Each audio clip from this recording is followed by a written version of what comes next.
All you hoes. You and your mammy and your granny too.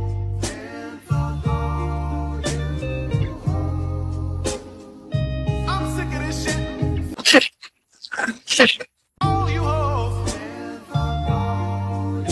Don't give a damn what you wanna do.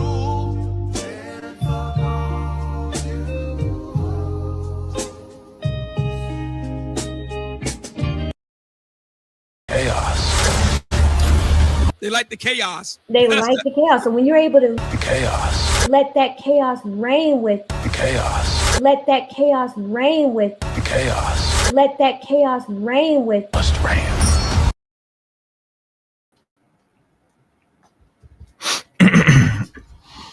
Yes. Welcome to a special broadcast here on the Chaos Reign Show. You know who I am. I am Chaos Reign. Today, it is the showdown that I was not expecting to see, but I've witnessed it firsthand, and it took me for a back seat with this conversation. But I'm gonna let the conversation play out. You be the judge. I'm advise all content creators, if you do come across this content, which you will, do some content on this one. This one was very intriguing in my opinion, and I think for better context, I think everybody should watch it, in my opinion. So, no further ado, let's begin.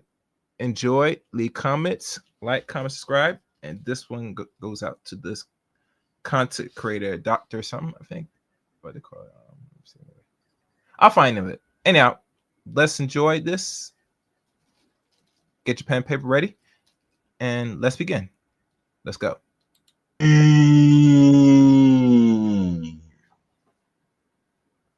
Hi, everybody. I'm Cheryl, and I'm a bloated liberal. Hi, I'm Tiffany. I am a liberal. I'm Darlene. I'm your 60s hippie liberal. I'm Lauren, and I am also a liberal. I'm Kathleen, and I'm a big-time Trump supporter and a conservative. I'm Kaitia Lamore, and I'm a Christian first who has conservative values. I'm Dawn Marie Alexander Borsico, and I'm a Christian first with conservative values. And the first prompt is, the Republican Party truly represents the interests of Black Americans.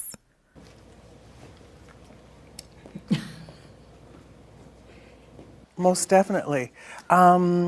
If we know the history, if we know the data, we know this is true. The main issue now is immigration. In the late 1800s, Black Americans knew that illegal immigration or illegal aliens and mass immigration adversely impacted Black America economically. So what's the problem today that we don't realize that, right? Mass immigration, illegal aliens adversely impact Black Americans economically. That's a fact. The data is clear. So we go by data, we don't go by feelings. Is that correct? Why do you think that immigration or mass immigration affects Black workers more than white workers? Because do you believe that black and white workers were always on the same footing throughout Certainly history? not. Exactly. So that's the point, right? Well, we look at history, we look at the data. But that's history. As a liberal, I hope we've moved on a little beyond that, where everybody can get a decent job if you work and you work hard and you get your education. And the immigrants coming in aren't taking the jobs that we would do. But you don't know that, right? Yeah, I do. Well, they work in construction, right? Yes. And so most Black men in Los Angeles specifically, you don't even see Black American men working in construction jobs. Are you saying that Black American men don't do construction jobs? I don't see that many white American men doing construction jobs either. Right, because and they're not immigrants, they're illegal aliens, and they've taken all the jobs. Can I ask you something? Yeah. Because I was brought up Italian from the East Coast. My grandmother came from Italy. And here's the thing: my mother said to me, the word aliens is a negative. We use the word immigrants. So can you tell me why alien? Well, because they're not from another planet. They're just from another country. yeah, but we respect our laws, right? And we respect the United States Constitution. And Really? Trump respects the Constitution? That's Yeah. something. That's news to really? me. That's well, news do to you me. know the Constitution? Yes. What do you know about it? Well, free speech, for one, which seems to have gone into the toilet lately. Hate speech is not speech that I hate that you can't say. Hate speech is speech that hurts people. We are now back in an age of, somebody said earlier, McCarthyism, where things are, you can't take somebody off the air because you disagree with them. Well, they took off Roseanne Barr. Roseanne Barr was, And they took off Dave Chappelle, and they censored us. They censored conservatives who wanted to take who wanted to talk about the vaccine. Remember? And they censored conservatives who wanted to talk about the. Oh, I apologize, guys. I let that rant a little bit. As you guys come in, please like the stream, share the stream. The conversation is between liberals and conservatives. Now, here on the Chaos Rain Show, not much politics is focused basically on this channel, but for the sake of conversation, because this is a woman against another woman, we have to look at this and examine it as a whole. And one thing is evident: these so-called black conservatives are gonna really work and fight hard for MAGA and other things, and they're gonna be fighting against the so-called liberal white woman on the left. And this is going to bring a very intriguing conversation, because their conversation is going to lead to a deep rabbit hole in regards how these two ladies from two different racial backgrounds think and move. So if you guys had any words or comments of this stream, please leave it in the chat room, prefer a super chat, or just really, engage by following the channel. Let's go. Stolen 2020 election. Remember, we were. And the 2020 election was not stolen. I'm not sure why people still saying that stupid shit. Like, really? You dumb lady. Trump lost on his own merit. And the reason why he lost is because of the COVID. That was only it. There was no foul play on side. And if we want to go there and believe this, let's say we want to go there and believe that bullshit, right? He was only going to do another 4 years anyway. Eventually, he's going to give the position of power to somebody else. So now, at this point of Trump's, we could say, existence, being president for the second term right now, as it stands, is probably better off and a better move now than he would have been if he did full 8 years for the last. He got in 2017. If he had stayed, he would have got out 2024, 25 for the next 8 years of that time. So he's in the right spot right now. But when I go back about if there was voter fraud and that nonsense, that's bullshit. Let's go. Taken off Facebook. We were taken off social media. The government didn't take those people Well, off no, of the in air. fact, Well, the That's government what's didn't take different. Jimmy Kimmel off. Can I ask you something? Can you tell me how many black people work in the administration right now under Trump? But that, I mean, I'm just asking. How many people? I don't know, but that's like a superficial question, right? Why? Yeah, Because it's not but about. Why shouldn't? Let me just say this. Why shouldn't all races, right, be representative, like with President Biden and Kamala Harris in the administration? Why is it always white, blonde women that are idiots, and straight white men? Like, why? Well, I'm going to look at the question that she asked. She said the word truly.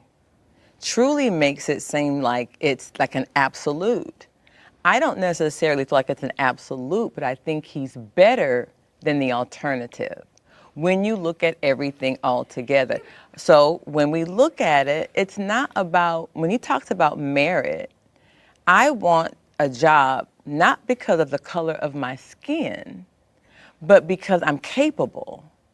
And nowadays, if I always need affirmative action, but yet you tell me that I'm equal, then I'm not playing on level footing. Hold on. Okay. So look at it like this.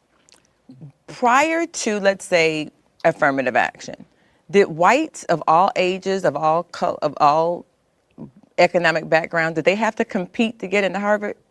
Yes. Exactly. So why does a person, because of the color?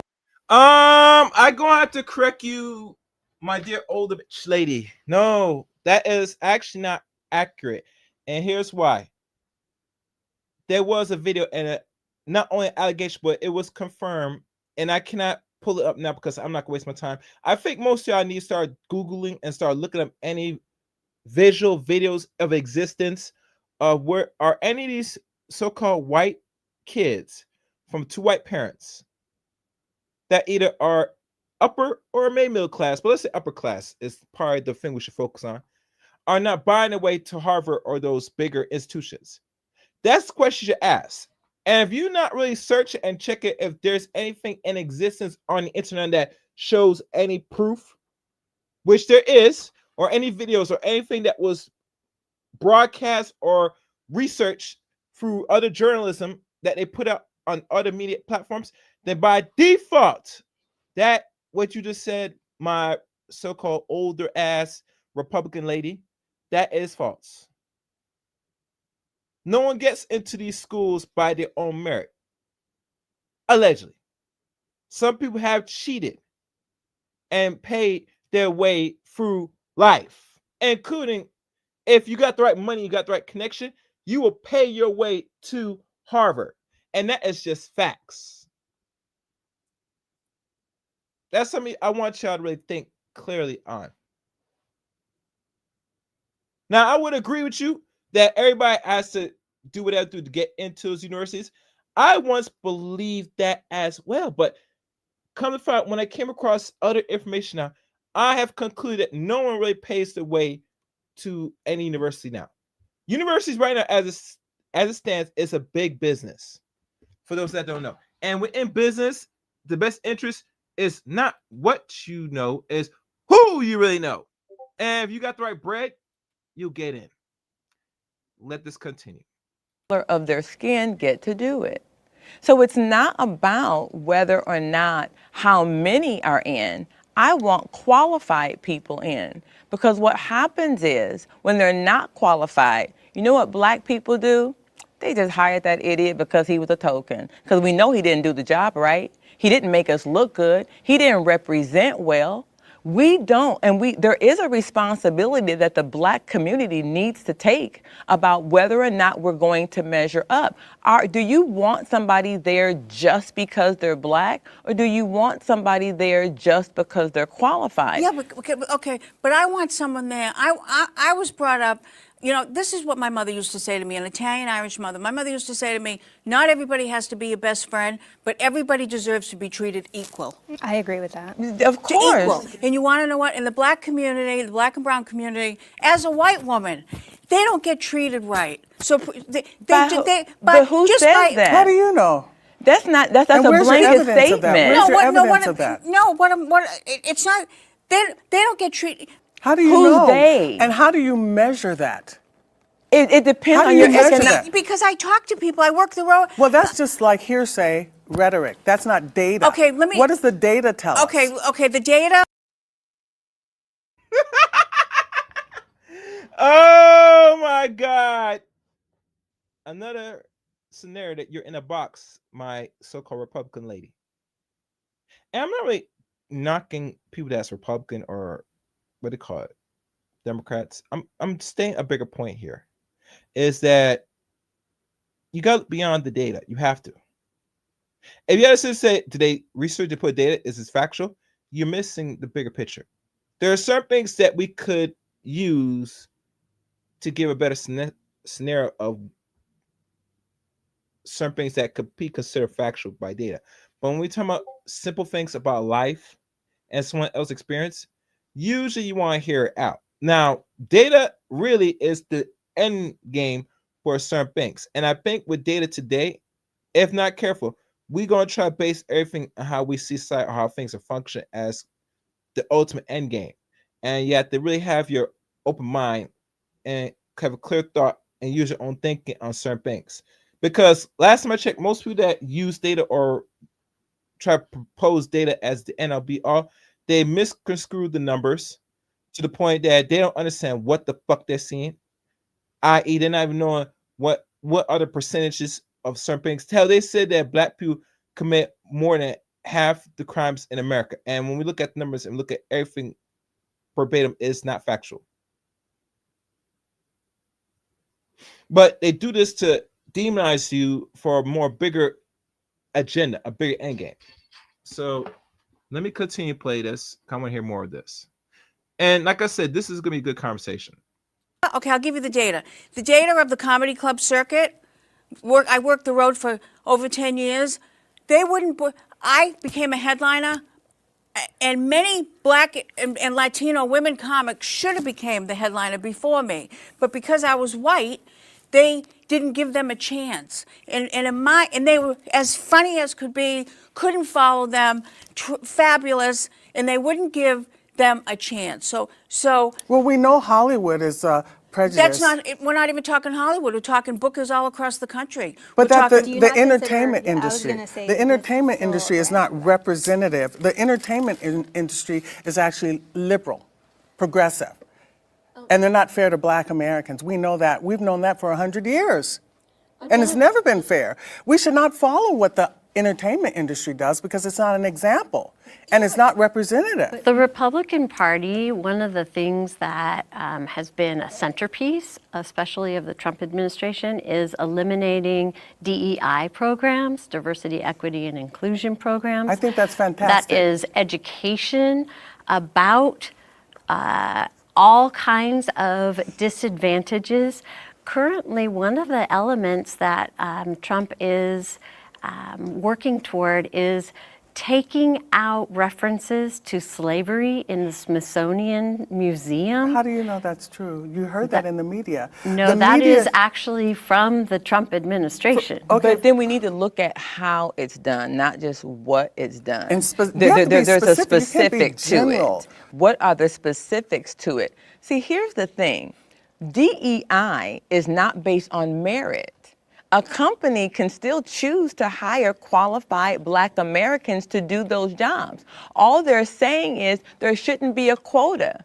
Oh, well, we need to hire 3.2 Black people. No. Are you qualified? And a company still has that authority to be able to do that. They should not need to be mandated. Well, you need to hire this many Blacks. No. We're going to go to the top HBCUs, and we're going to hire the best in there. Iron sharpens iron. If you're an actress and you meet another actor, you're like, wow, I like that technique. You're going to come together because she's going to show you something. You're not going to look at her and shun her and go, oh, nay, it shall never be. You don't care what color she is. But that's not why I oppose DEI. I oppose DEI because we've had decades. I'm old enough. We're all old enough to remember. I'm old enough to remember affirmative action. In fact, I'm probably a product of affirmative action, right?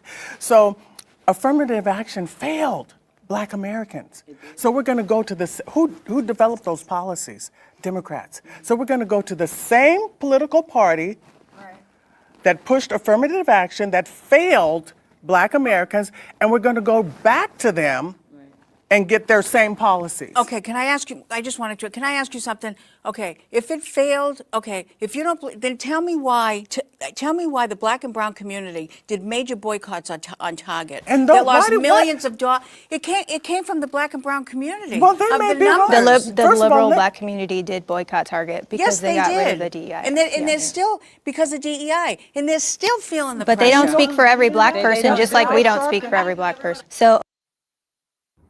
And to recant about this DEI nonsense, again, DEI as is exception, in conclusion, and now its removal has only benefited white people. Particularly, they use it to place more of white women. And there is a videotape which I did not save. One woman admit that it only benefits their own group of people. And it tells you if they were trying to make it even playing field, they can't afford to make it even playing for non-whites, because now, and this is one thing that Black people have to come to grips with, it's all about where the money's going. If they start giving you $2, $3 or whatever cent that you're worth or not worth, right? That's money being pulled out of their pockets, out of their so-called little communities, to give to you to work for them. That ain't gonna happen, especially in corporate America, where if they see your black ass, they rather you see you in a more submissive state, lack of better words. And that's something that people don't talk about, unfortunately. So DEI, as it was, and it maybe is now officially over, never benefit black men ever, and never benefit most of you black women. So when they start this to begin the process of doing the cuts or start rolling back it, who you think they put in the face of it to really make it a legit excuse why it's being gone? They put black women as the forefront, say it's because you black little beep, we're removing it. Ain't that something? They use black women as the face of the eye. That is so demoralizing. It's just ridiculous. So yeah. All right, let's keep going. Overall, for me, like I said, I'm a Christian first. I have conservative values. They align mostly with the Republican side. No party is perfect. I'm kind of like a late bloomer when it comes to politics. It's only been in the past 10 or so years that I've even cared about it, because you could not ignore it in 2016. There was no ignoring that. And that was kind of my first taste of like, what's everybody talking about? And just kind of like being surprised by every dinner table, every friend group. We're talking about things that previous to that, I didn't care. I didn't know. I was very ignorant in that aspect, and I feel like I've done a lot more research now to know more about it. But the thing that I really believe, and I don't know if you guys will agree with this, I feel like with the Republican Party, there is an emphasis on the family unit, and for me, that is everything. For me, morals and family unit means a lot when we're talking about the next generation, because you mentioned like affirmative action or HBCUs and even just specific job fields and industries. We do have such a lack of our people represented because we're not necessarily training them up to be in these fields. Even you talking about construction, you know how many men are like, get a trade, like there's money out here in these streets, and then people are like, no, I don't want to do that. So I feel like when it comes to family and instilling values and being like, what is the best path for my children, Okay, I do feel like I don't mean to be rude. I have to just get this off my chest. So so you're saying that the Republican Party is about family? Okay, maybe I'm missing something, but I mean, was Charlie Kirk about family? I'm an older gay woman that had that my partner and I had a child. I was 50 years old, right? And my daughter has read everything about Charlie Kirk. She's 15 years old. She read the whole big beautiful whatever bill, right? Okay. Family? What? Why? For what? For the straight white male family that looks like everybody else? Then when it comes to traditional values, for gay people, they're not. Then for why are there so many same-sex gay Republicans? Why are there so many people who just left the left side based on this past week's event? Well, there are many reasons why people that are quote unquote consider themselves homosexuality or homosexuals leave the Democrat to go to jump on the Republicans' dick. I think one of the things that why they would do it is money. Because we all know money makes the world go so round. That's just one scenario. Now there may other things, but generally, anytime when someone's leave one fraction to join the next fraction, it's always going to go to two things, right? You're not getting anything that you think you deserve over that side, or you're not getting money. And I think it's either both. So that's why I see some of them that were so heavily in the Democrat Party for decades jump ship. Yeah. All right, let's keep going. So yeah. Do you know that today, right now, they're going over the memorial service for a man who was shot and is dead? Listen, and you're talking to me about was he... Well, can I say this to you? Nobody should be shot. Nobody should be shot. Well, thank you for saying that, because a lot of people on the liberal side do not agree with that.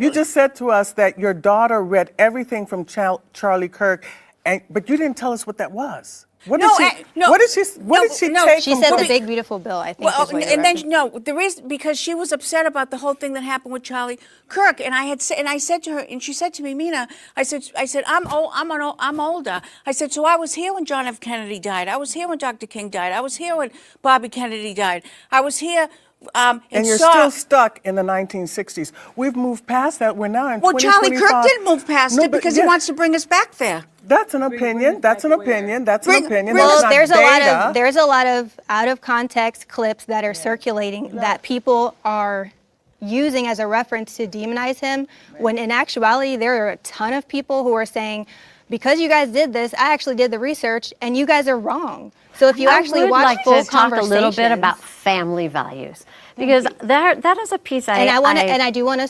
specify, obviously, to me, traditional family values. So I agree with you on the importance of family. Absolutely agree with you.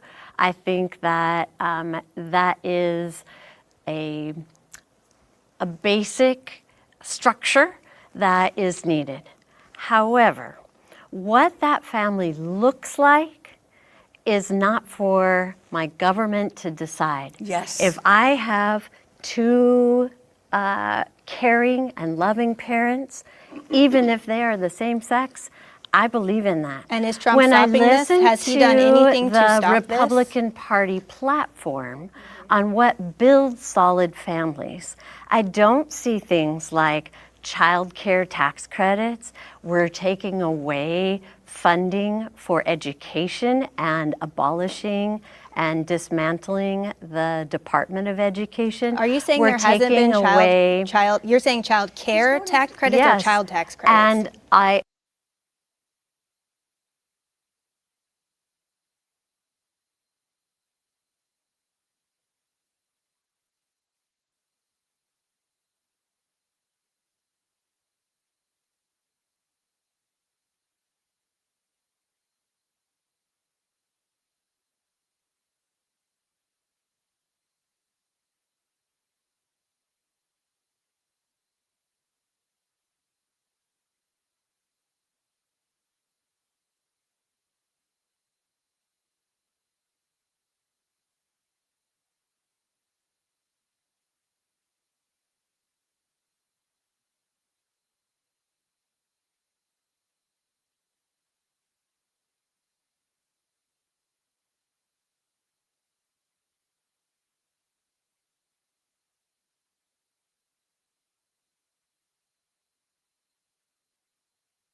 Mm-hmm.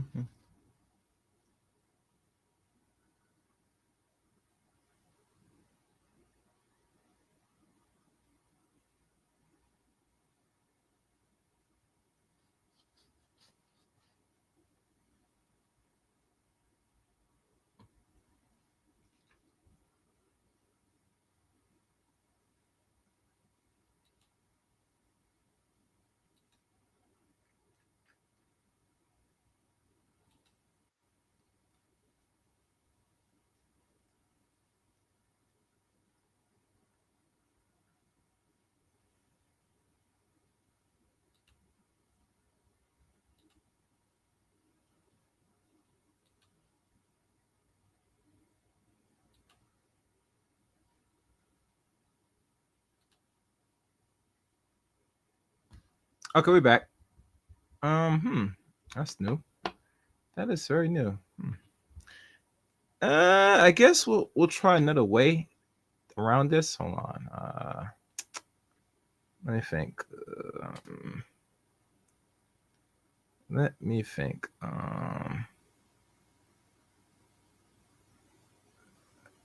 It stopped the video, so all right. I'm just gonna pull myself up and let it keep playing. I guess. Yeah, that's weird. All right, let's keep going. child care, which builds one strong thing and about it, healthy families. We're Child care cutting meaning what? in the Daycare or big, child care beautiful meaning bill funding for SNAP, the food programs, food stamps, right? Those are. And one other thing, do want to say this.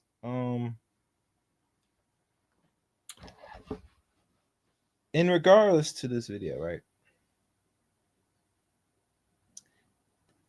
this is a very much touching subject. Now, I still want people to cover it because this is a very necessary conversation between conservatives and liberals on the women's side.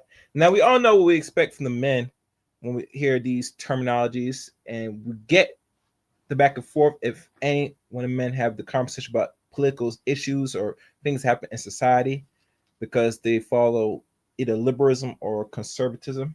But in regards to black women and white women, it is a different beast when it comes to their views politically.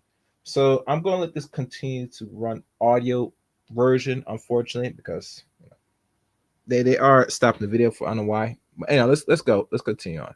Elements that build strong families, and those are strong family values that I think are important. We can't have it both ways. So we can't have it both ways.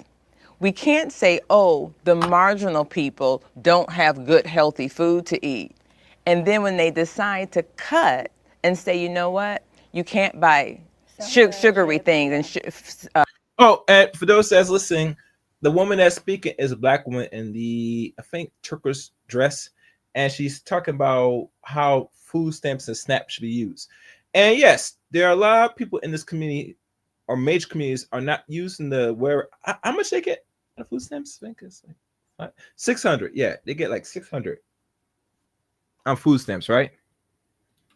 That's how many they get. Like, get 500-600 in food stamps daily, and they're not putting it to good use. They're buying junk with it, unfortunately, junk with it. But anyway, let's keep going. Can't use fair use because now they're doing this bullshit. Let's go. Soda with that. You can't have it both ways. So if you want people to eat healthy, they need to eat healthy with the food that the government is providing for them with those food stamps. Not going and buying, chips and sodas. It doesn't work. You are obviously an educated professional. Now, I agree. They should not be buying junk food. They should be buying things that they could really be better for the body, but people are people. Let's go. Professional woman. Have you ever been on food stamps? I have. So have I. And the food that you can get on food stamps kept me alive. It does. But remember, you can go to a food store and you can't buy anything in the hot deli with food stamps. But you can go to Jack in the Box, McDonald's, and buy it. Which one is healthier? There's a difference between healthy and the quantity of food that you may need to feed your kids. Here's the thing. Everything goes to mindset. If your mindset just says you can't, just because you're low income does not absolve you from the responsibility to be able to budget and plan and do things accordingly, like everybody else. It is a hand up, not a hand out. And if we keep giving subsidies or for the people who know, it's a black woman talking. Let y'all know. Assistance to people that are not going to be responsible with it. I mean, here's the thing, budget. If you still want to buy cookies and popcorn and all that other wonderful stuff, great, have at it. But then budget, and maybe you can't get your nails done, and maybe you can't get your toes done. And nobody, look, I see it, and I see things firsthand. I've seen people take their food stamp card and use it for people out of the state and get the cash. But we don't talk about the amount of fraud. I've heard about that. I don't know if anybody knows of any woman that or any person that has done that. And don't be ashamed, you know one person did that.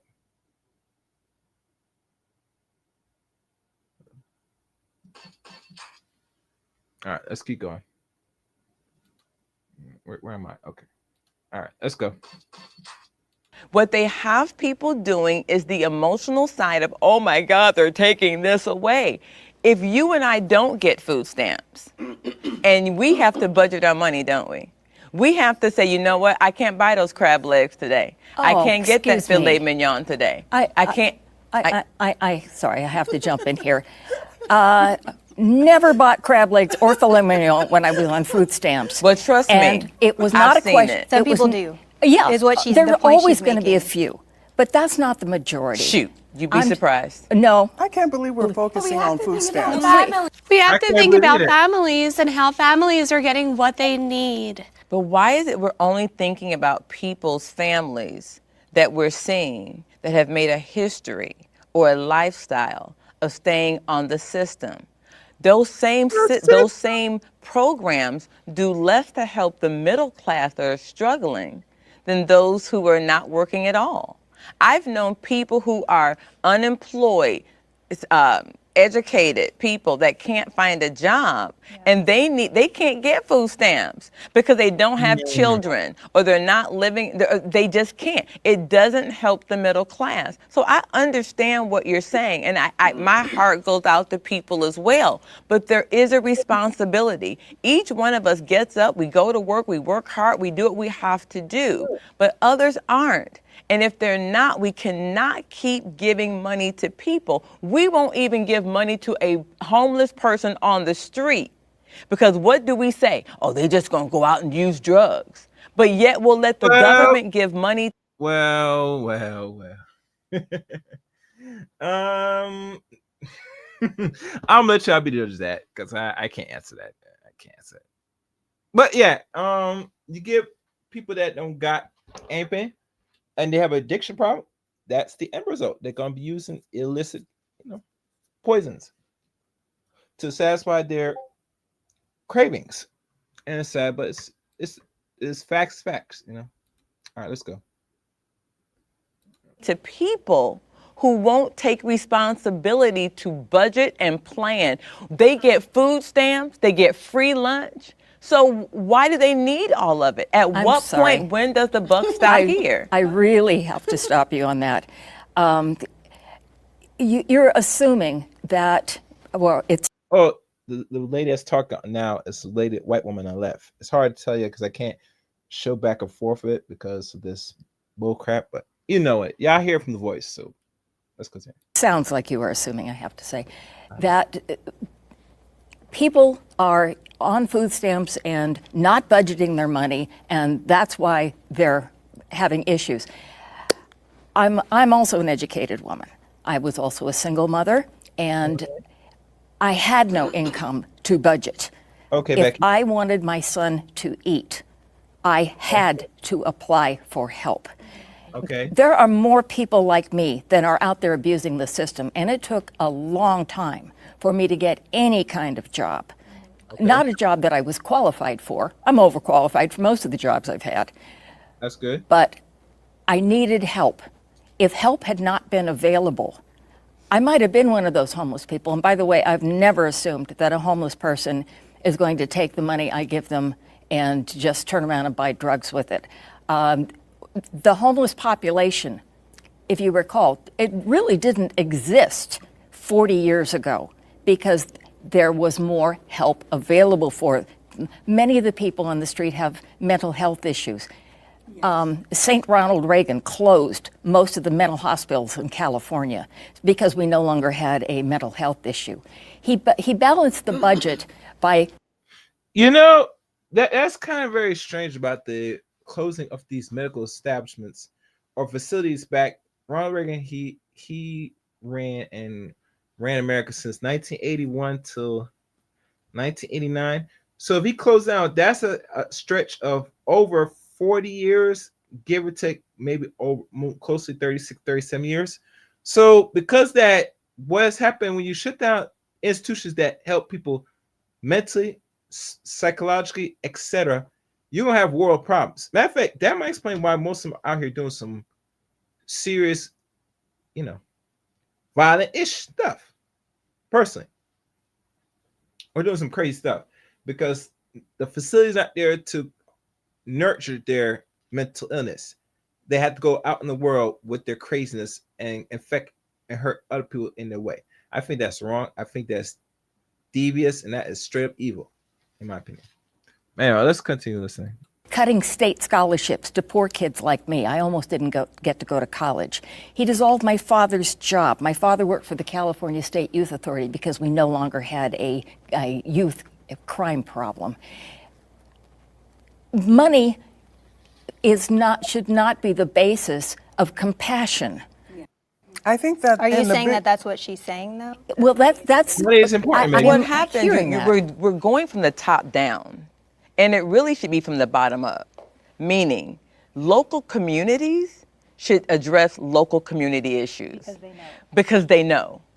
Instead, we have a big bureaucracy, I guess you could say, and they're operating it. Washington doesn't know what's happening in your situation in these small community sales. So maybe the answer is not what the government is doing in Washington. Maybe people need to get more involved locally and go, wait a minute. That money needs to come back here because the local community and demographics and areas need more help than not. And for certain situations, for people like, let's say, you and I in those situations. But the middle class, which I would consider you to be in that situation, we always get screwed. But it's usually the other group that makes it bad for everybody. So I understand what you're saying, and it's a very good point. But I think that it's not the fact that they're cutting it.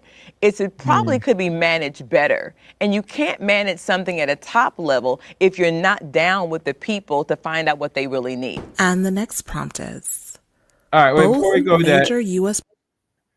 Yes, maybe that might be the case, but you gotta start off somewhere, and really you gotta start is to give necessary aid when available, in my opinion. But let's listen to the next question these ladies gonna be asked and answered. Where is it? Oh, let me show you.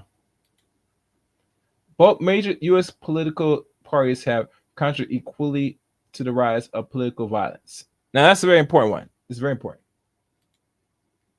So let's see what's said there. Let's go. Political parties have contributed equally to the rise in political violence. That's a hard one. It's late to answer. Well, I believe that both parties have sought to be a part of it equally.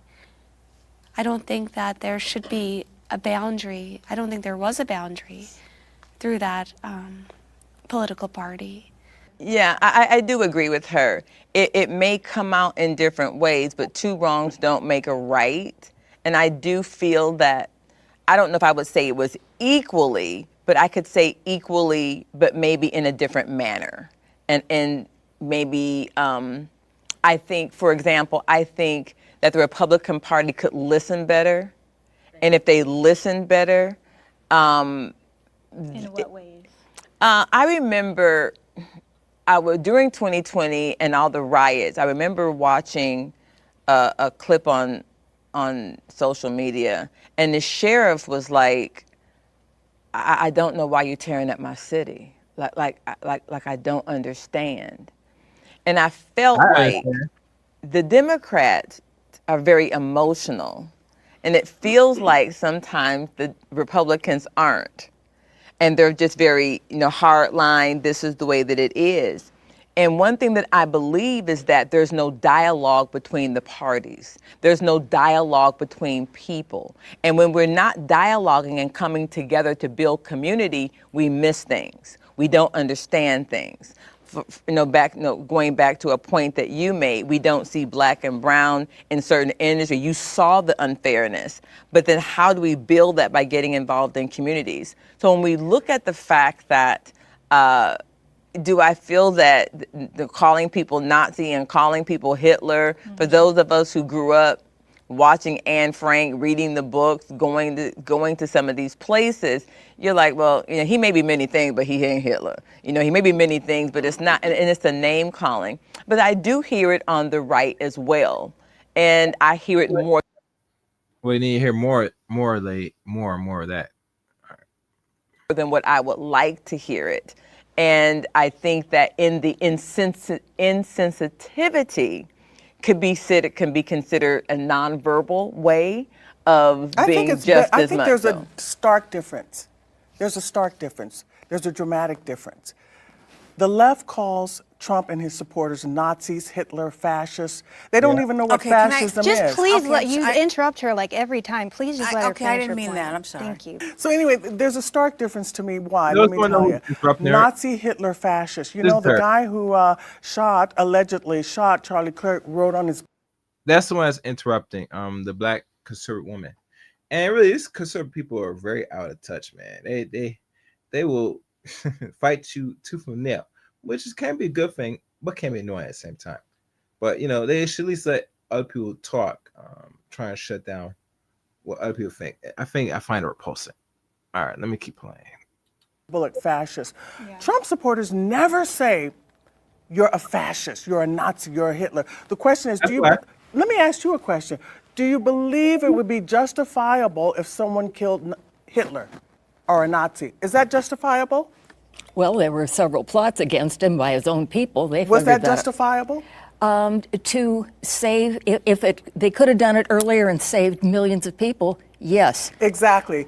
Do you believe it's justifiable to kill Hitler or a Nazi? And you equate Trump supporters and Trump with Hitler and Nazi. And therefore, let me make this, and therefore, you can kill Trump supporters and Trump because they're equated, they're equal to Hitler and a Nazi. Okay, please, let me do this one. How many Democrats have gone out mass shooting? How many Democrats have made assassination attempts on presidents or anybody else? The vast majority of them, frankly, are white Republican men. I don't think that's accurate. No, that's not accurate. That's not accurate. You can't. Yes, the data is there for that. Where do you get that information? Yeah, I'd love to know. From history. From history? From history. That the majority of homicides are committed by... I didn't say homicides. Mass shooters. I said mass shooters. Oh, mass shooters? I said well, mass now we have a new phenomenon, right? Trans shooter, transsexuals, transgenders who are committing mass shootings. That is not... I've been hearing in the rise of the homosexual or the homosexual. Now he has gotten to a point where he is big enough to beat a couple of these little boys that put harm in him for good for decades. But the problem is, I think where the rest was got too soft. That's to me. Make sure you guys like the stream, share the stream, and comment.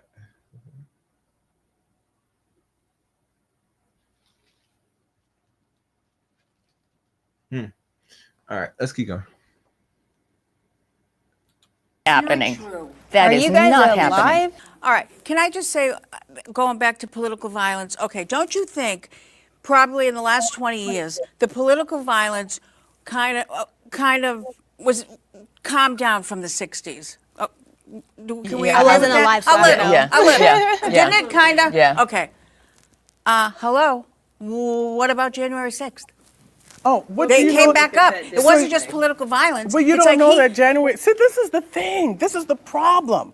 You don't get the same information we get. You don't What, get the you don't same- Google? You don't Google? No, you don't know that. You don't know that January 6th was a federal entrapment. That they were fed. You don't. Oh my God. What do you say? Oh my God, Chip Roy talked about that. Chip Roy is with. Chip Roy Oh, is you your don't reference? like Chip Roy? You think he's illegitimate? He's a liar? You think? May I just ask Why don't you respect Chip Roy? May I just ask Why you don't one- you respect Chip Roy?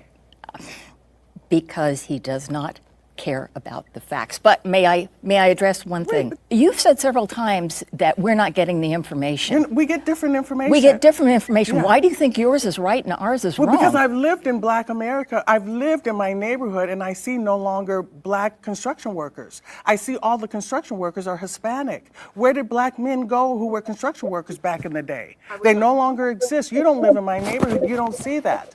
I live in my neighborhood, and I see that every guy that comes to work on a person's house in Lamert Park, where I live, is a Hispanic. Where did Black men go? Where did they go working jobs?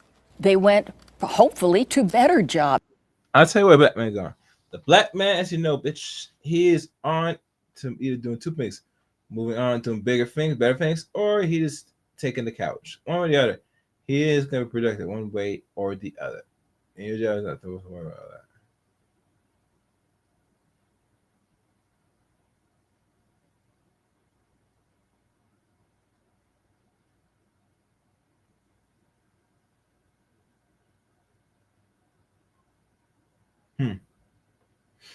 Yeah.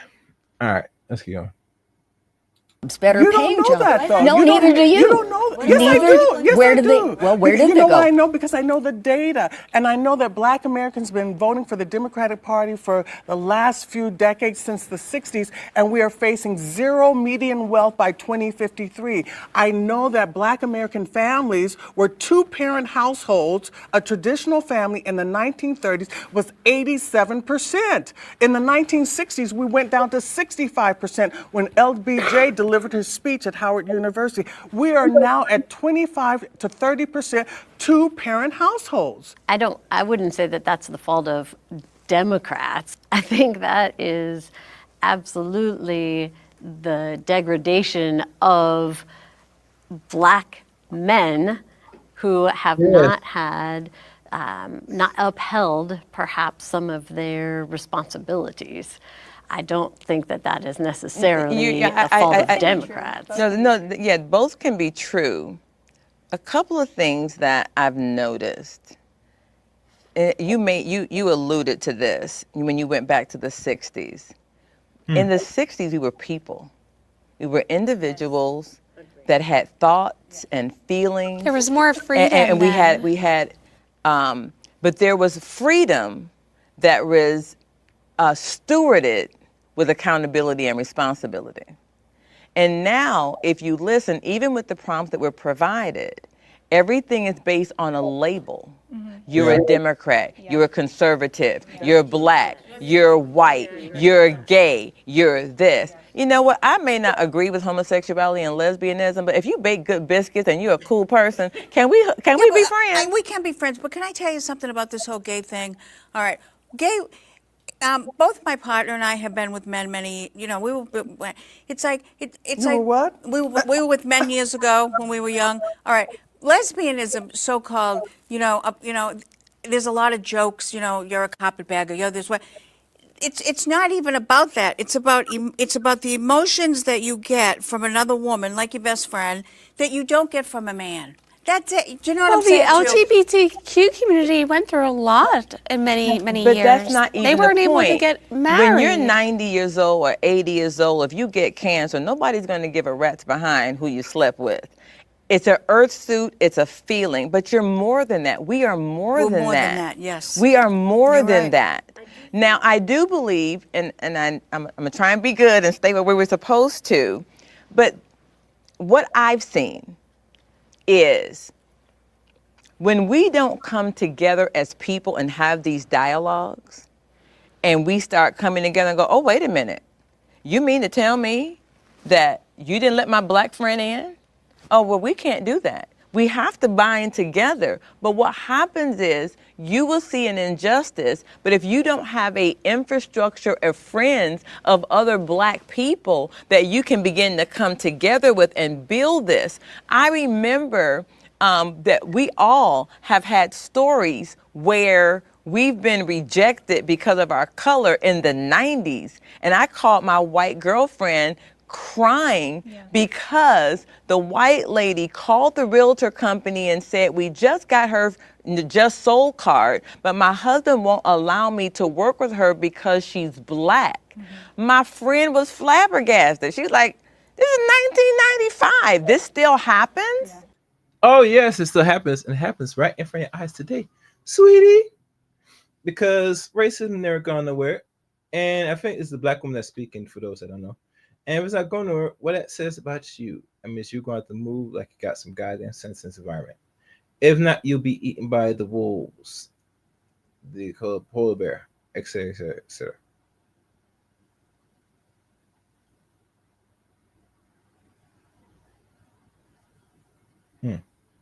All right, let's go. But because we had relationship, she was able to see, encourage me through it. But you know what my white counterparts, my Black counterparts said? Oh, well, that happens to us all. Just give it to somebody else. No. We need to say, you know what? We don't want your business. I think living nowadays, if you have eyes to see and ears to hear, you can see what's happening. Today, we are memorializing Charlie Kirk. Right now in Arizona, tens of thousands of people are getting together. Because what did he do? He tried to come together and talk to people and got shot in the throat. So like I said, there's a lot of people who are sending clips and sending quotes out of context to get everybody riled up, telling me as a black woman what I should feel and what I should think about him, when in actuality I've been following him for years and seeing his entire exchange, going to different campuses and different events that he's put on, and it couldn't be further from the truth. But like she was saying, if you demonize someone, if you really believe our democracy is at stake, our very lives are at stake, you don't think somebody's going to be like, I could be a hero today. So I understand their thoughts, but I would definitely say when you think about the riots and burning down buildings and, oh, Jimmy Kimmel got fired, so now we got to shoot up Fox, and it's just like all these things are going on. Disproportionately violence on the liberal side. You cannot honestly say that's true about conservatives. What violence? I would really love to know the examples currently of the violence that the conservatives are doing right now. All right, can I ask? All right, can you please name 5 things? Name 5 positive things that Charlie Kirk has done. Name 5. You know what I would actually? You know what I would name actually 10. like? Name, No, name, dude, no, just name them. absolutely not. You want to know what I would Why like? can't you do I it? would like for you to go research. I would like for you to go research. You know, it's funny. And this, let me see who's talking. Hold on. Now I got to pull up. Let me see. Let me play. Love for all of you guys. All right. So the black woman on the right, and the white woman on the left, the liberal and the conservative is telling a liberal to go research it. That tells me you don't know what the F Charlie Kirk brought or did anything substantial to the society. Like, you don't know. You just don't know. You don't want to admit it. That's a problem. To me, I find that to be very much a big red flag. For those that know, that's a huge red flag. So you up here admiring and following somebody, but don't really look into his weird awkwardness, talking points about 1950s where America was all great and good, and really out his own mouth, he said that black people were better off and fine during those times. And I'm saying black people didn't have no rights, nothing of any of significance that will help them progress and move forward in this so-called now integrated society. So yeah, sweetie, you're not really giving a good argument by saying some dumb crap like that. Let's keep going. Actually look, and I would like you to give me a book report on what he said, because honestly, if you actually look at what he said, all the viewers out there, I want you, because I'm tired of having to defend other people over and over again. Why can't you answer the question? Because I just said it, because you guys need to research it. I will answer the question. The question is relative, because you feel that he said nothing relative to your thoughts, feelings, and beliefs. So the 5 things that I would say is that he was willing to go on college campuses and debate. Number 1, he effectively debated, as a good apologist, the things about Jesus Christ and basic traditional values. I love that. Number 2, he encouraged people to get an education, to work hard. He didn't like college. He said the college was a scam. Well, did he not? Yeah. He said college was a scam. She mentioned it's a scam. For someone who has sold education as a job, I will say it is. Because I've worked in. So what is the argument then? Oh my goodness gracious. Oh my God. You can't make this. No, I ain't gonna bother play Kevin. Kevin's too good for this. He's too good for this. Yeah. I'm gonna leave that alone. Let's keep playing, man, because this is just wow. This is crazy to me.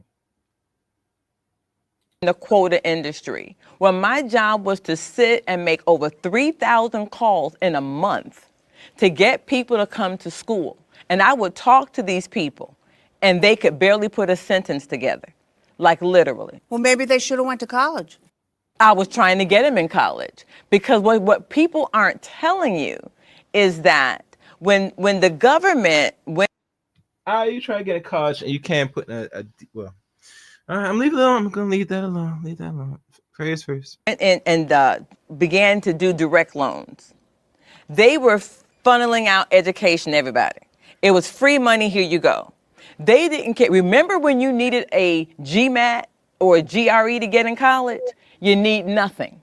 You need nothing to get a doctorate. You need nothing to get a master's. You But need that's no- not true. Okay, but wait a that is- minute. That is Wait so a minute. not true. So you want to just go to the guy next door to give to as a gynecologist? It may be true for some, but majority of the schools nowadays don't. Including Howard University, which Kamala Harris went to, and many. I'm talking about now, maybe when she did it, but I worked in the industry.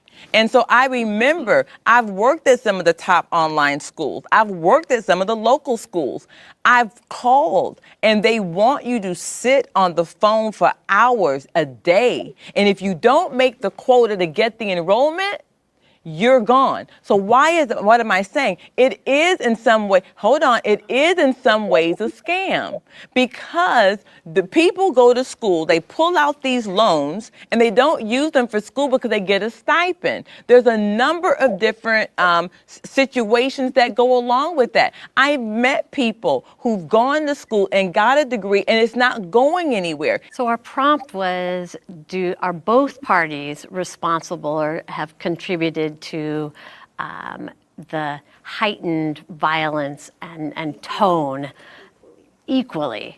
And I think that certainly we all can agree that there is a much hotter tone to political rhetoric, political violence on both sides, and that conversations like this, where we can get together and actually talk to one another instead of us having different media sources, different, quote, facts, different data pieces that we think really represent the truth.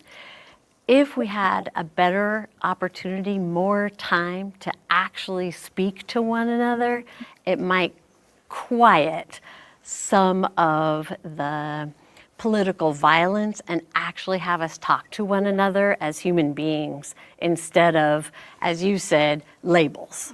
That's a good summary. That's good. Very That's good, a good very summary. good. That's good. And the next prompt is, hate speech should be protected under the First Amendment. All right, let's look at this one. Hate speech should be protected under the First Amendment. Now, this one right here is going to be very tricky. About this thing about the First Amendment protecting free speech, right? In my opinion, out of all other nations, it is good to have the option to say what you want without possibly of getting it deleted or any other serious repercussions out there. The downside of it is that someone is always going to try to inflict some form of punishment towards you, the person that makes your words be known to the world or from the public. That there's always going to be some form of punishment, maybe repercussion to what you say out here. Now, it might not be from police or anything, it might be political, but at the end of the day, there's no such thing as a free speech, because if everybody express what's on their mind, 9 times of the time, they're not gonna get away with it. Someone's always gonna be opposing to what you think and feel or say freely out here. So you keep that in mind. Anybody opposing against that? I don't think so. All right, let's listen to it.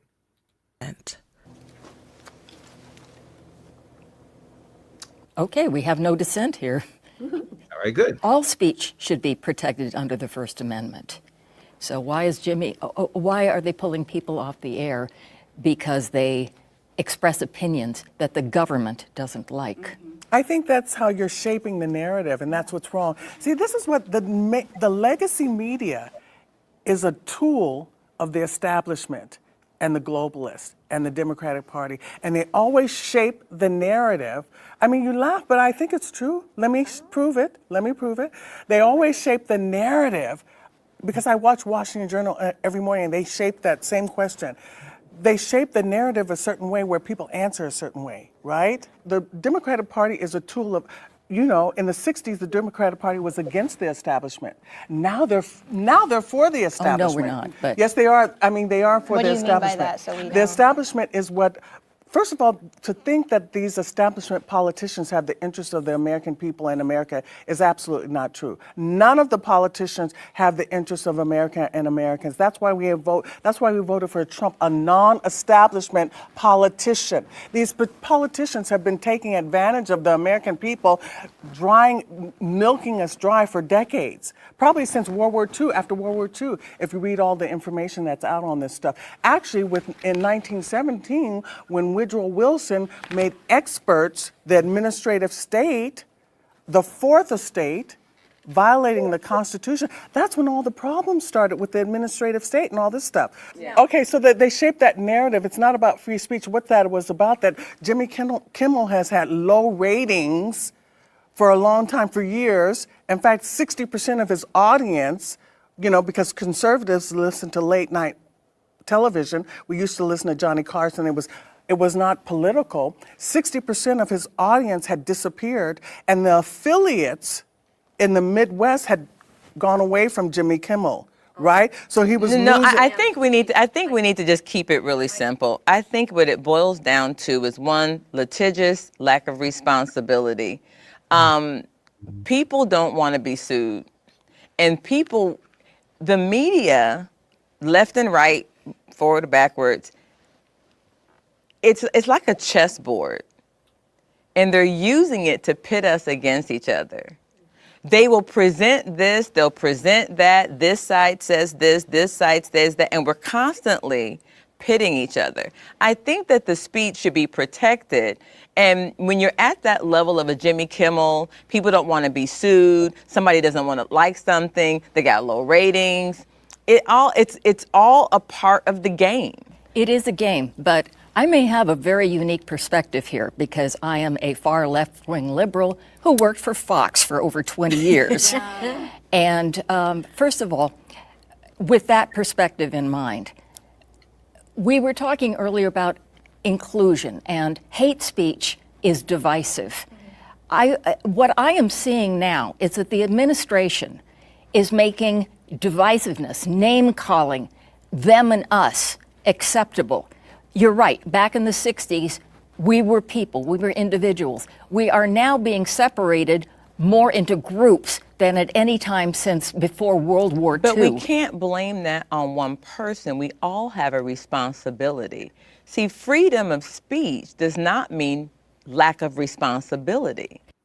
Maybe. But, most Americans today feel they should not be obligated to be responsible, even what the hell they say out their goddamn mouth. Right? You want to take it or not, it is what it is. There should be some people to step in to hopefully, say pipe it down, but we all know in this side that's not gonna happen. All right, let's keep going. And this sucks. I can't show the visuals, guys. I apologize. They hit me up with this. Agreed. There's a consequence. But the Democratic Party started this identity politics. They put us all in boxes. The black person, the Hispanic, even you said black and brown people. Why would you lump together black and brown people? The gays, every group, Asians, Hispanics, they did that in the media. They put us all in boxes as opposed to we're Americans. We're all Americans and we should be for America. We are. No, you're not. Oh, we definitely are. We are. The Democratic Party in different ways. destroyed In Black different America, ways. and I don't know why you don't realize that. How can you not know that? Well, I think it goes back to values, like you were saying. It's like from a certain perspective, we can say this is a win and you can say this is a loss because we may have different ideas of what values are important to us. And that's kind of like what we were saying earlier. And I feel like piggybacking a little bit on what you were saying with Jimmy Kimmel, it wasn't just that they didn't like his speech. It was about him blaming MAGA and saying that the shooter was from MAGA, and it was not correct information, and that was part of it. Let me finish. But what I'm saying is also with media, I thank God for the internet, because it used to be we had to watch TV to know what's going on. And so nowadays we have at our fingertips, we can be like, what just happened? Who said what? Right. And that's why, like, for me, I'm very adamant, and I'm sorry for being so emotional about it, because like today I already feel heavy with the whole memorial thing. However anybody feels about it, it's a guy, he had precious life. So anyways, I feel like nowadays, I feel like for us, like me and my husband, we're talking online and people are like, you shouldn't like him and you shouldn't be this and because this. And I'm just like, if people would really just do their research and not look at clips and not just look at a quote. I think all of us should do that whenever you see any story. And I feel like with mainstream media a lot, you see these clips. And I feel like everyone should take the responsibility of, why do you think that way? What did you really hear? What is the full story? So I don't think the onus should be on me. I got to prove, and I'm like an apologist for Charlie Kirk. That's not my role. My role is, how about you guys find the truth? I want people to go We and have look. found the truth. You've looked This at is our ours. truth. No, I'm The saying as four far of as, us. for example, But what- wait. For example, just with the Charlie Kirk stuff. Have you watched hours and hours of his conversations, debates, Q&As? I have. And so it's not up to me. I've seen enough clips. Even to the point that I think on this channel here, I covered Charlie Kirk sitting down with a bunch of ladies on another man's podcast. Now, the college circuit, if I could find it on YouTube, they might have full clips of these things. But really, truly, Charlie Kirk, during the time of his life, he is an anomaly, and he's good at what he does, and that is to attract and galvanize and to recruit young, impressionable white males. I give him that. But all the other things like the rhetoric and the talking points that try to program a lot of Americans, including young, impressionable black boys and girls, yeah, I had a problem with that. So, and a lot of these conservatives don't really watch Charlie Kirk, and they agree with everything and don't disagree with nothing, which is very scary. It's not a research paper on everything Charlie Kirk said. It's like, you could go look. That's the beauty of the internet. You could literally go look. So I don't have to give a list of 5 things. You can go yourself. But also, like she said, my 5 things are not going to be as valuable as your 5 things. And you might see my 5 things as a negative thing. So go ahead. Now, you do realize that when you are on the internet, the algorithms are tracking and they will feed you exactly what you are looking for, not if I'm literally searching and trying to find But both you know why sides. that argument doesn't trying hold? to find both sides. Because I was Democrat before for years, right?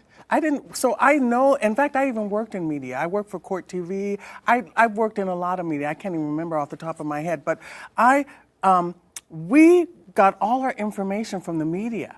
The media is an arm of the Democratic Party. Not Fox.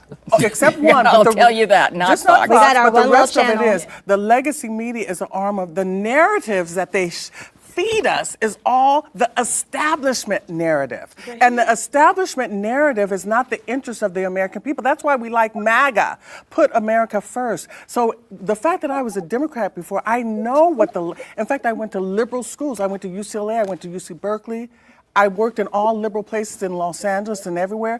I know what the liberal position is. You've never heard how Black Americans feel about conservative values. You've never known that Black Americans were competing for jobs being taken by illegal aliens and mass immigration. You don't even know the data in the late 1800s when Frederick Douglass and W. Du Bois and Booker T. Washington and Marcus Garvey, they said, listen, we do not want mass immigration because that competes with Black Americans economically. They knew that in the 1800s, in the late 1800s. How come you don't know that now today? But that going back to what the prompt was, when we're looking at hate speech, just because we can doesn't mean we should. We should all have a responsibility for what we say. Agreed. Just because I think your outfit is pretty and she thinks it's crazy doesn't give her the right to say, well, I think no. Let me think about someone else first. And so we freedom of speech does not hate speech should be protected, but with that speech you have to consider that how might this affect someone? They've already said that it's just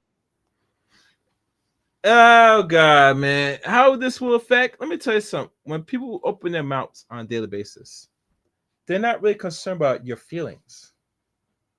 I hope this lady, the lady that's speaking on the right that's conservative, think that every time you're conservative or liberal, when you open your mouth that you think it might be offensive and hurt someone else's feelings, you think they give a crap about that? Like, really, do they give a crap about it? No, they don't. They will not. Because if that was the case, most people will not say or speak what's on their mind, truthfully. So I had to push back on that. they express and open mouth because they want to make a point and want not only for themselves to hear, but want everybody else to hear it. And they'll say personally, respectfully, they'll say F your feelings. All right, let's keep playing. They already said it's justifiable to kill Hitler and Nazis. We did not say No, that. She did say that. No. She did say No, that. I'm just so saying, if but you we say it's didn't. justifiable, The if you three say it's blondes didn't say justifiable, it. if you say it's justifiable to kill Hitler and Nazis, this issue is not even an issue. If you say it's justifiable to kill Hitler and Nazis, and you call Trump supporters Hitler and Nazis, it's justifiable to kill Trump and Trump supporters. That's just the end of the story. Where are you hearing that we, as a liberal community, are constantly going around calling people Hitler and Nazis? It's on Washington Journal every morning. They Washington- call it Trump is a Nazi, Trump is an idiot, Trump is a Hitler, Trump is stupid, Trump is And a Trump racist, doesn't- Trump is a Trump white doesn't tweet in the supremacist. middle of Every the night morning on calling people Washington Journal. names. And Democrats call Trump Hitler and Nazis. Alexandria Ocasio-Cortez, Jasmine Crockett. They asked Kamala Harris. I They asked love Biden. Jasmine Crockett. Love her. Is Trump a fascist? Democrats don't even know what a fascist is. Stalin was a fascist. Mussolini was a fascist. Trump is not Stalin. Let's Okay? have an opportunity for our side to talk a little bit about our prompt.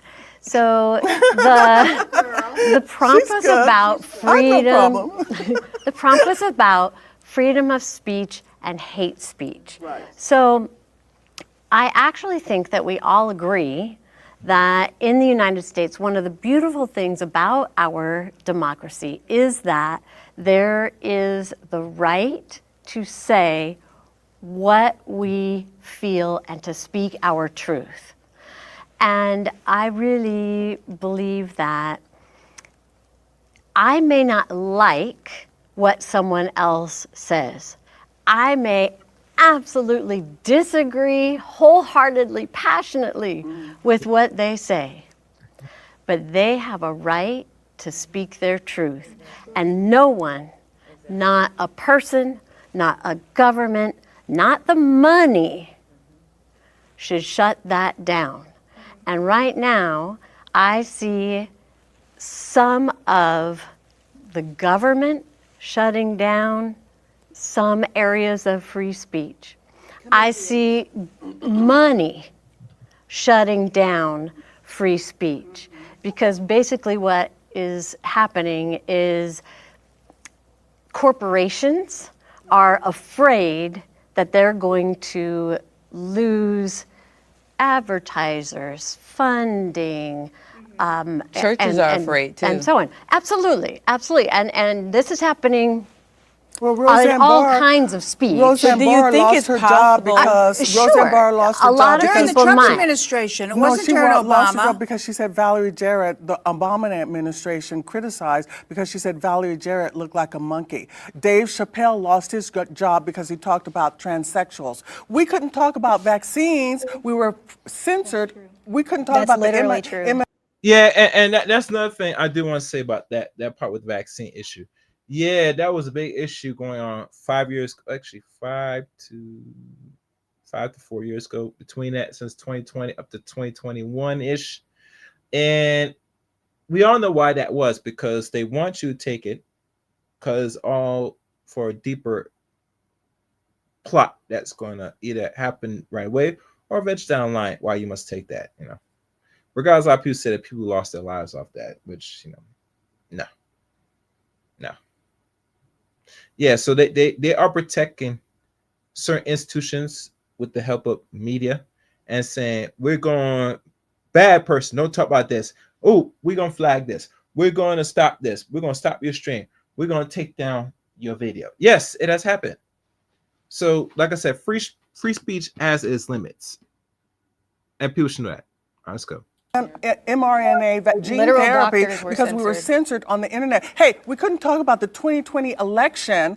We were all banned off Facebook, off of social media, off of X. Elon Musk had to buy X so that we could get back on. Hey, they banned. He bought X to get back. He bought X for himself. They took Trump off of X. He bought X for himself. But He They didn't took buy Trump bringing off of it X. down. The president of the United States was taken off of X because we were questioning the legitimacy of the 2020 election. So you got to because you people said it was stolen, It wasn't stolen. No, that's You know, in my job, I would sit with people, you know, right after the COVID, and to the point of the speech being hate speech and people saying things. We're talking at this level of, you know, the president and Jimmy Kimmel. Let's bring it down to our everyday people. And everyday people, regardless of what they're transgender, black, white, purple, green, and whatever you are, if your earth suit, whatever your earth suit look like, people are tired, and nobody feels comfortable. I was talking to a friend of mine yesterday. She's white, and she was telling me this little situation that happened. This black guy just drove by them at the hospital, and their job is to pick people up. And she goes, "But they don't like me because I'm white."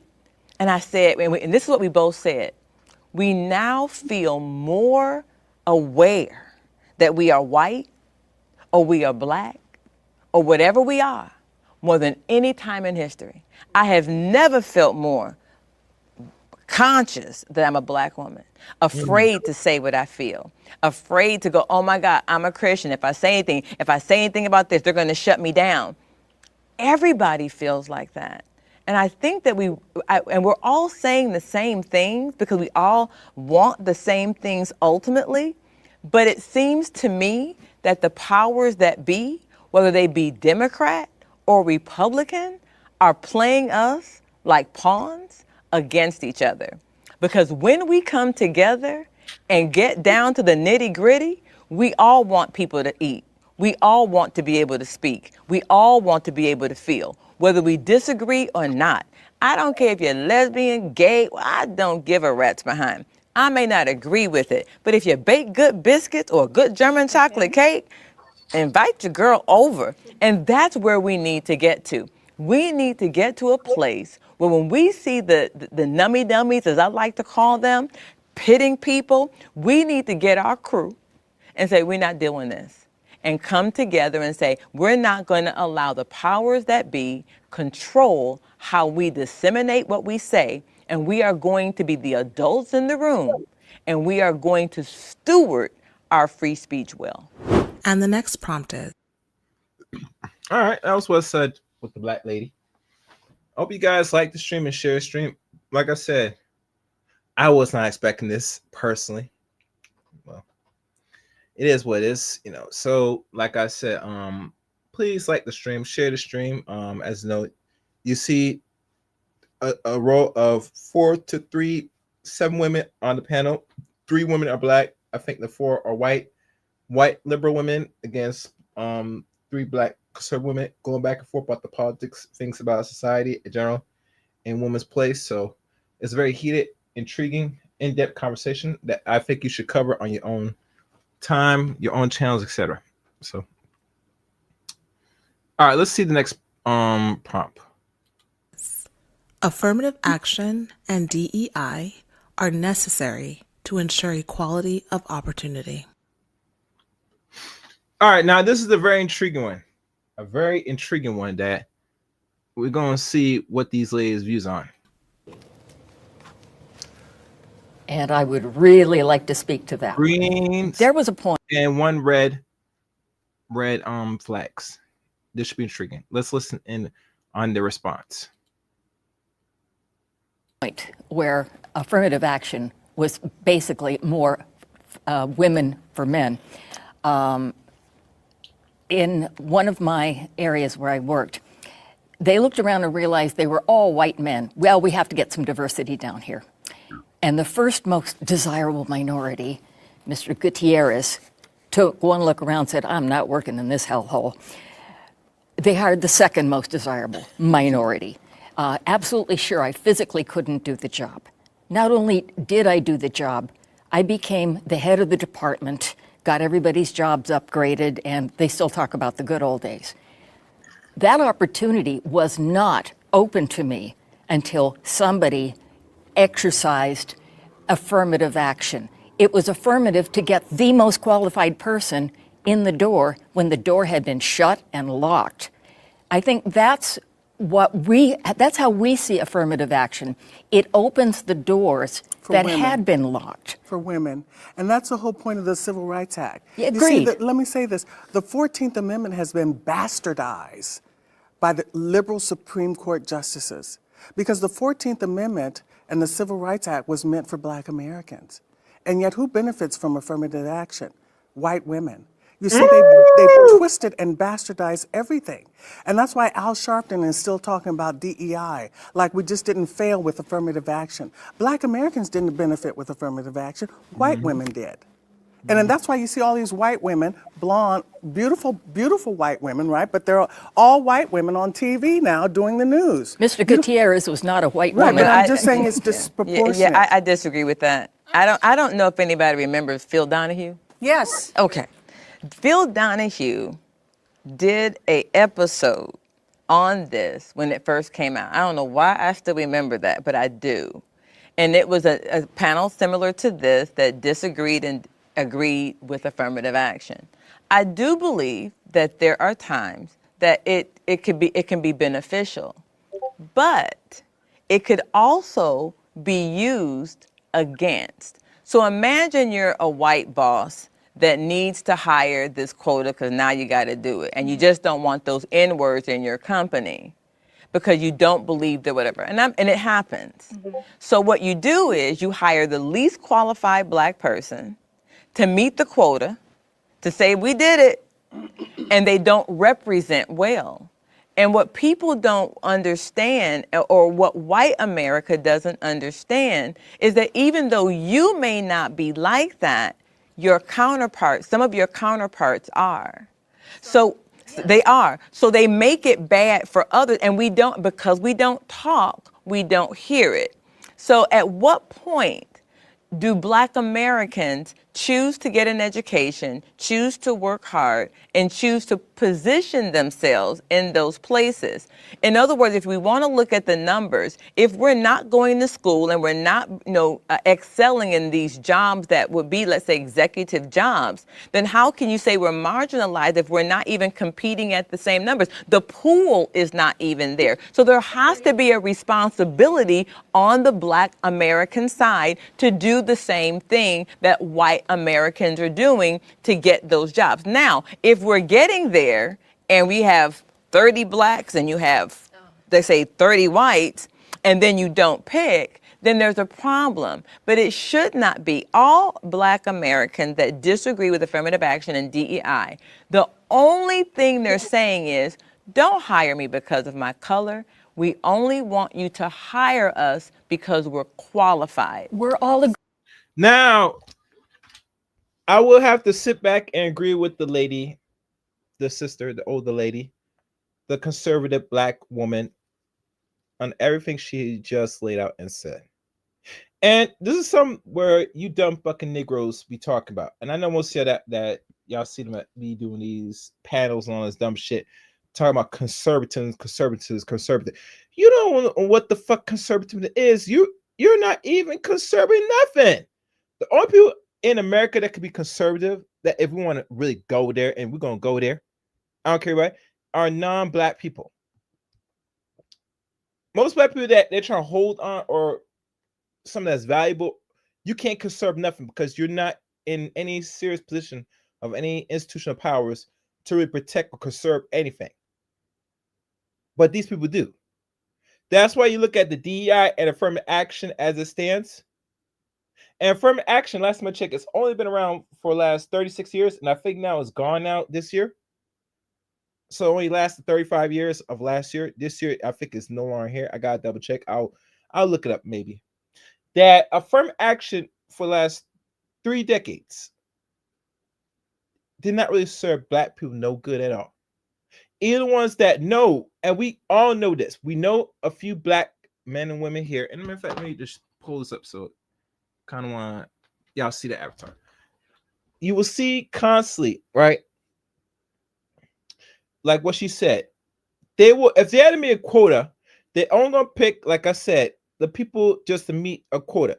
That could be anything. They can make a woman be up there that fulfills the affirmative action, or a black woman, and maybe they'll pick one or two black males, black men here and there, maybe. And even to these people that they hire, they know for a fact they either or cannot do the job. And I would even go as far as, from what she said, she probably is on point.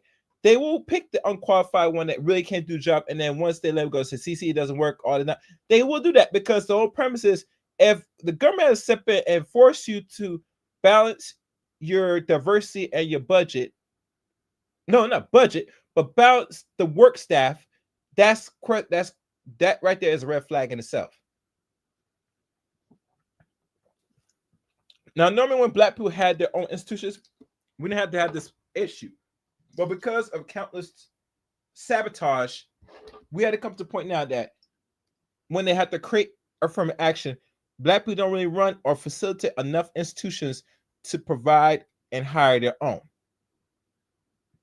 So let that sink in. I'll tell you, it's a good conversation. Let's continue. Let's continue with this. All right, let's go. Agreed with that. But black All of Americans us. have been rolling with the Democratic Party for the last 5-6 decades. And we're facing, I said this before, we're facing zero median wealth by 2053. So what was the whole point of everything? What was the whole point? What was the whole point of the Civil Rights Act? As I said, the data is the only thing that... Oh, and one other thing, I'm going to say something about that, the so-called zero wealth in the next 25 years, or over 25 years. Let's go. Man, this rhetoric means nothing. The data, if there's only 25% two-parent families in black America, if we're facing zero median wealth by 2053, for every 10% increase in immigration and illegal aliens, black Americans lose 1.5% of their income. That data that's the data. This rhetoric but is... corporate America has a responsibility. Corporate America has a responsibility. Why doesn't then corporate America, without any prompting from the government, just go to HBCUs and hire the best? Yeah. You don't need a regulation to do what's right if you really want to change it. Why do you need government to tell you what to do? If you're not a racist company and you don't mind having black people in your company, then Coca-Cola, Hyundai, all these companies could easily go to the top HBCUs. We want the best. They could go in. They could say, we want to compete. Make all the black kids compete. And then you do, there's a number of things you can do. You should not need the government to tell you. What do we tell our kids? You shouldn't need me to have to give you an allowance to clean your room. So you hearken back to Phil Donahue, and I'm going to hearken back to Oprah. So once in a conversation about race, I heard Oprah say that if you are a black person, every problem is about race. And if you are a white person, it's never about race. And the truth is somewhere in the middle. I think that when we are looking, what you all are looking at is the corporate end of DEI and affirmative action. The real crux of DEI is equity and equality. That means you would like for people to be on an even playing field when it comes to hiring. But if my family goes to a public school in a lower income area where I cannot attract good teachers, I do not have funding for my school's extra activities, we're going to compete on an equal footing. It starts way long before you ever get to an HBC to be able to have an equal opportunity. This is what got me. When they were hanging black folks from trees, we still learned to read. When they were murdering us just for looking at a white woman down the street, we still learned how to read and do math. Before there was ever the civil rights movement, in Walter E. Williams' documentary, you can find it on YouTube, Black people owned businesses. They went to school. They were educated. So if we could do that then, when we didn't have civil rights, why do we need it now? Yeah, but can I just say this? I mean, but why? But here's the thing. Why wouldn't people want to help each other? But the thing of it, the You know, question like, why is, wouldn't if everybody affirmative wanna action help? failed, why, if Democrat policies of affirmative action failed Black America, why would you go back to the same policy? Do you guys believe they If failed? DEI is Do you basically believe- affirmative action. Do any of you believe that affirmative action failed, or do you guys think it just stopped and it didn't have a chance? If affirmative action I were want- no, successful, I- you wouldn't need DEI. I just want to ask them because I'm wondering, do they agree or disagree? I will about it agree failing? to a point. What you've been talking a lot about tokenism, and having been hired as a token once, I kind of understand that. Where was I going with it? Equality, though, I don't think that the tokenism is as widespread as you may think. Some people, yes, have to be hit over the head to hire the right person instead of the white person. And I just, it floors me that when doors are locked, you don't, yes, you learn to read. Did they let you have a job because you learned to read? But the thing of it is, I think during Jim Crow, Black Americans had more Black businesses. They had funeral parlors, banks, insurance companies, bus stations, restaurants, everything. So maybe, Black Americans need to be more self-sufficient and not thinking about working a job, but maybe being entrepreneurial and opening up their own businesses. Well, if you think But people- about colleges and universities, anybody can get into a college and university. They made that accessible for everybody. It's all in how people work towards what they want. It's a mindset. If you have a victim mindset, if you feel that white people are always out to get you, oh, the white man this, I've heard people say, well, why do I even need to go to college? White man not going to give me a job anyway. Or I'm this because of a white man. God, really? Give me a break. It's not. But there is a mindset that, everything, they're just coming out. I mean, I say to people, that white person is worried about their kid on drugs, their husband is probably having an affair, the company's going south. The last I let that rant a little bit. I would listen to it from my other room, but it is what it is. A lot of things the lady said, as you could tell, the Republican lady on the right. Let me tell y'all something about business. Start your own business. To squash this, you can start your business all day, every day. Unless you got capital, which most Black people don't got capital, because they only get and are able to encompass like 2% of the wealth in America. You're not starting no goddamn business at all.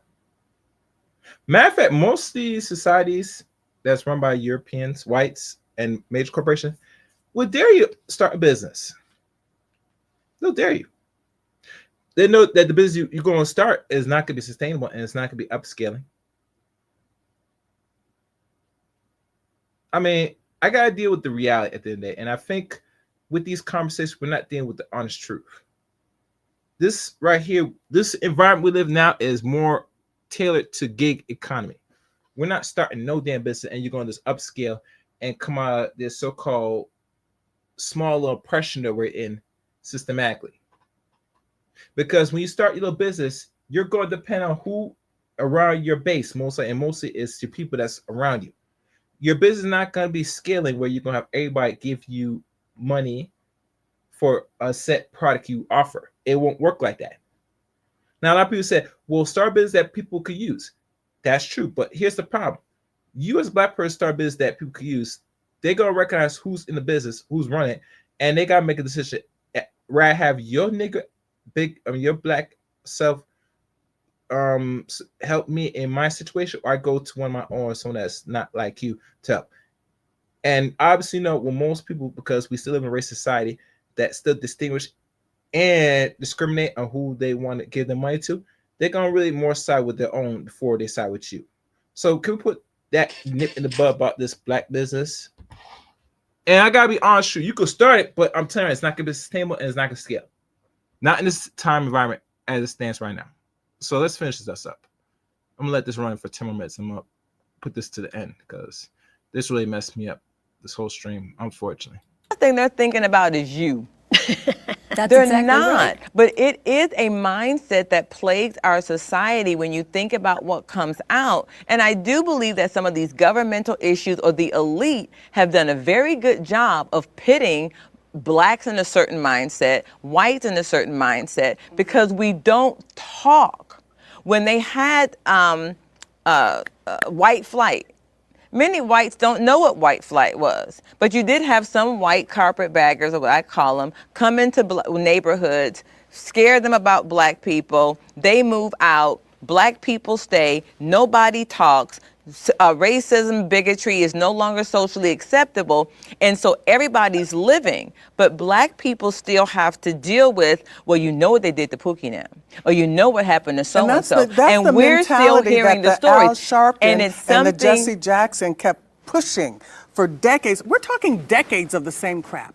Why do you do the same thing over and over and over? Jesse Jackson, Al Sharpton. Oh, it's racism, white supremacy. Oh, everything is racism, Because it white is. supremacy. No, how can A lot of everything? it is How ra- can Can I say everything this? be racism and white supremacy? So when I first met my partner, I was performing in Tulsa, Oklahoma, right? And we started dating. And she took me all around and showed me all the sites. And she took me to the Greenwood District. In Tulsa, Oklahoma, you know the Greenwood District, where in the 20s and 30s, you know, right? Okay, Black Wall black Street. businesses, Black Wall Street, right? And she took me over to the Brady Theater and said, well, you know, a lot of the black people were buried here. And I said, what are you talking about? Like, is this a date? It's like, what is this? And she said, you've never heard of the Tulsa race? And I said, no. She said, well, it was the Black Wall Street. She says, and they were, she says, and the black community was trying to better themselves. And I just get very upset when I remember it. And the white man came in and destroyed everything. Here's the thing. This is what happens when people don't talk. I'm black, and I didn't know about Black Wall Street maybe the last 15, 20, maybe not in that long, 15 years. We don't talk. And so I understand when you hear it, because you're like, wait a minute, this isn't, I never. And then you hear it, I'm like you, I'm like, wait, we had Black Wall Street? We did what? But that's because education Because they hasn't allowed don't. them So to here's be what we talked need about to that in do. school. We need, hold on, Kathleen. We need to talk about, Kathleen, hold on a second. Kathleen, come on now. Wait. No, it doesn't. We need to come together and we need to recognize the tragedy of what happened. But we need to celebrate the triumphs that happened. So if that happened, there is a responsibility, I believe, that Black Americans have to do more and to do better. Because people died. People lost their lives, and they still forged through. And so when we don't come together and share, now there will be some black people that be, oh my God, how could you even feel that way? You're not really emotional, you just have white guilt. Well, now you're down, you do if you're down, if you don't. If you feel some kind of way, oh my God, you're white guilt. No, why can't I just feel? We need to come together and talk. We are more alike than we are different. We all want to feed our families. We all want to be able to do certain things. And the powers that be, because have you noticed that it's the Al Sharptons, the Oprahs, all of the elite that make all this money, more money than probably we're going to see in this room, that are saying, don't trust this, don't do that. No, we on a middle class level have to come together and we need to tell the story. We need to tell both of the stories. My father was beat in his home, and my parents didn't tell me. We didn't talk about things like that. But you'll have other black families that they'll rehearse over and over. Yeah, but why was your father beat? Should be the question. Miss and I don't know their name, and I'm not gonna recant that because the stream cut off abruptly and I got mad about it. There's a reason why your father got beat. Now, should we keep reciting all what the white man has done to me physically? Not much. I don't think so. Occasionally, but really, truly, you gotta let know, say that if you're not constantly explain the environment and where your kids are and where are their place is, you're leading them into the firing squad. You're leading them into what we call a suicide mission. Because whether we like to think or know by it, race is still being discussed in other households, whether we know by it or not. And most black conservatives, you consider to be delusional that it does not exist and all this stupid shit. But the facts is in that you're going to act right when you're around these people. So don't give me that garbage. Let's go. Again, something called collective memories when you look at some scholarly journal. If we rehearse over and over and over and over and over again what white folks did or what the white man did to me, if a purple penguin comes in here and locks us all up and we just spend the next 20 years talking about, oh, the purple penguin, whoa, my God, the purple penguin, that's all we're going to focus on. 3 of us may rise out of it, and 4 of you may go, oh, I'm just a victim. It's not that. We have to make a choice to come together and say, the powers that be do not get the right or the authority to tell me how to think and how to feel. My earth suit does not govern my life. My sexuality does not govern my life. What governs my life is those moral values, that moral code that calls me to treat other people with dignity and respect. That's it. Full agreement with Full you. agree. Full Fully agreement. agree. Everyone agrees. The chaos reign. All right, that's it. That's it, guys. Man, that messed me up. I ain't like that. I didn't like that at all, man. I'm not sure if we're gonna do a part 2 of this. I'm gonna have to think about this. But I hope me sharing this and doing this will spark for other content creators that do come across this channel, this video especially, and might look into giving their own take between the white woman and black woman in this thing called white liberalism versus black conservatism, and really debate between them. And yeah. Of this one, please like this video and make sure you subscribe to the Chaos Rain Show. And please, guys, become a member of the Chaos Rain Show as well. The links to follow me are in my description below of every video. If it's not in here, I will put it eventually. Thank y'all for listening in. Till next time, and I mean till next time. The Chaos Rain. Oh wait, I forgot. Before I end, I did want to say this. Now I remember. This thing about black wealth and black people going to have no wealth by 2050, right? That's the argument, right? I feel you. I even go as far as understand you, right? But know this, and hear me well. You were never supposed to have any wealth anyway. And that's just the honest, cold-hearted truth. When I first heard about black wealth is going to be going around this time, I knew from the moment a man or woman present that, whether on social media or on another podcast, I've come to conclusions that you were never supposed to own wealth at all. You have served your purpose here in America. If you're a black man, black woman in America, especially if you've been here as the descendants of slaves. The only thing that's going to prevent you from having pretty much nothing is reparations. But how many black people say that's ADOS?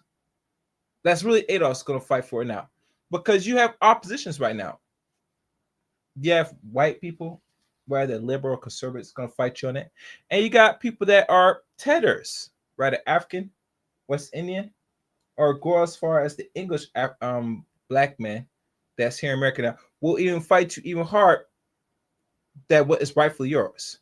So what are you going to do, the ADOS black man, black woman? What really you going to do? Because really, truly, you're going to have to fight for this now. And most likely, like John Henry Clark said, you don't really have real friends, especially the ones that's going to fight against you with this. In my opinion, you are owed reparations. It is your rightful birthright to get what is rightfully yours, which is repair, what was done to you. But only way that's going to happen is you're going to have to fight And I'm not sure how you're going to fight now, but you better fight in some way. That's the only end game you have. Because other than that, wherever this lady said, worry about tomorrow, you're not going to have them for the next 25 years, that is intentional. That is by design. Now, my vision, by the time we get there, how many Black people that are still foundational Black America is going to still be in existence by then? And the reason why I say this, and I have videos that talk about this, you have people that's Black people that's not born and raised here in America, that's coming here, assimilate into Western Eurocentric society in America. And when they assimilate, they're going to take sometimes you as well, because you're going to assimilate with other Black people that are not FDA generally, regardless where you are regionally at, whether you're in Georgia, Chicago, or wherever you are in numbers, you're going to be slowly absorbed between the so-called dominant society, which is white people, or other Black people that's not from here. So really, by the time we get there, maybe they'll give you reparations at the time, but you don't want to get at that point where your numbers or your percentage is really at very much low, recognizable. We are 14.5% of the population. Out of 40%, they said roughly it's like 9 to 8 or positive 10 of that percent is ADOS from what they're saying. I disagree, because if ADOS, Foundation Black Americans, are 10% right now as it stands, I would say that that poll was shrinking and probably got smaller in the last 20 years. But this is what is laid out that people identify right now through the census. So be careful. But like I said, Black wealth, if it does go away by that time, they intentionally don't want to go and want you to have nothing, because you're really not supposed to have anything from the start. And that's the truth that's not being discussed. Yeah. All right, guys. Thank you for watching. And until next time, and I mean till next time, let the chaos reign.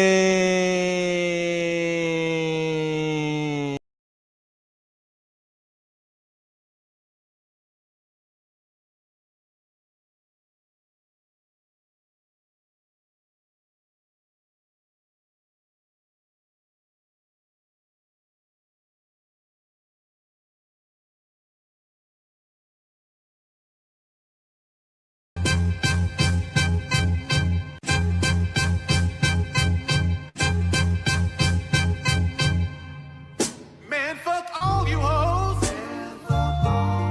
Fuck you and your mammy and your granny too. And fuck all you hoes. I'm sick of this shit. Fuck all you hoes. And fuck all you. Don't give a damn, bitch, what you wanna do. And fuck all you hoes.